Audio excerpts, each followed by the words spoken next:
السلام علیکم دوستوں، welcome back to my YouTube channel this is ایک آفیشیل میں آج آپ کے ساتھ شیئر کرنے جا رہے ہیں اسلام کی فضیلت کے متعلق احادیث۔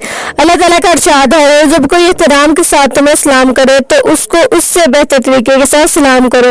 سیدنا عبداللہ بن عمر رضی اللہ عنہ سے روایت ہے کہ ایک آدمی نے نبی کریم صلی اللہ علیہ وآلہ وسلم سے سوال کیا، اسلام کی کون سی بات بہتر ہے؟ آپ صلی اللہ علیہ وآلہ وسلم نے ارشاد فرمایا، تم دوسروں کو کھانا کھلاؤ، ہر شخص کو سلام کرو، چاہے تم اسے جانتے ہو یا نہیں جانتے پہچانتے ہو۔ سیدنا ابو امامہ رضی اللہ عنہ سے روایت ہے کہ رسول اللہ صلی اللہ علیہ وآلہ وسلم نے فرمایا، اللہ تعالیٰ کے نزدیک لوگوں میں سب سے بہتر وہ شخص ہے جو سلام میں سبقت کرے۔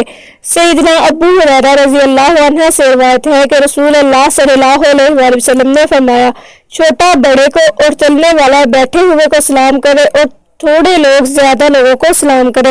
دوستوں، اگر آپ کو میری حدیث پسند آئی ہو، میری ویڈیو کو لائک اور میری یوٹیوب چینل دس از ایک آفیشیل کو ضرور سبسکرائب کریں۔